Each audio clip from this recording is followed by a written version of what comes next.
Before we begin, I want to share something deeply personal. This is a short chapter from my memoir, I Was the One I Was Waiting For, now available as an audiobook. It's called Speaking the Standard. These words came from one of the most powerful moments in my healing journey, and it means so much to share them with you here. You can find the link to the full audiobook in the description below. Let's begin. There are moments when the body speaks before the mind catches up. Moments when clarity rises not through logic, but through exhaustion, ache, and undeniable knowing. This was one of those moments. I have felt the energy of the masculine around me, not just from the past, but from the present, from the men I've released and the ones who've recently appeared. Some have lingered as ghosts, some have circled back, some have offered glimmers but no ground, and I need to speak this out loud. Eddie. We know his name. He still holds the strongest, energetic tether, even after everything. The pull of him was deep, complex, karmic. He was 15 years older than me, like my ex-husband who was 20 years older. That pattern is not accidental. I see now how I once equated age with safety, with being taken care of, only to find that emotional maturity doesn't always follow physical years.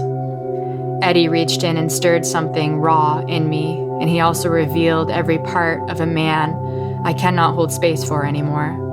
The inconsistency, the sexualization, the avoidance of emotional depth, the inability to truly listen, especially when I spoke my needs around intimacy. Our sex life became where I shut down. He didn't meet me there, and worse, he acted entitled to access I didn't feel safe giving. That truth, as painful as it is, remains one of the most important mirrors he gave me. Then there's Ryan, a man from my past who remembers me from high school. He calls me the first woman who gave him sass, but with admiration. He reappeared recently with warm energy, openness, and a gentle tone that made me feel like I could tell him anything. And that mattered. But there's something missing. He talks a lot. He has ideas, suggestions, excitement, but little follow-through. And I've learned that words without action are not safe. He doesn't harm me, but he doesn't hold me either. And I deserve to be held. Then there's Tyler. He represents something I'm seeing more often lately.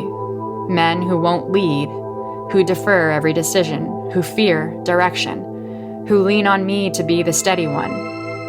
And I'm so tired of being the structure, of being the planner, the emotional anchor, the one always creating the container. I need to be met, not managed, not avoided, not tiptoed around, met. And this is what I know now. I desire a masculine presence that leads, not with control, but with confidence. One that sees my chaos not as something to fix, but as something sacred to hold. I want devotion. I want loyalty. I want emotional safety. I want someone who sees my fullness and doesn't flinch.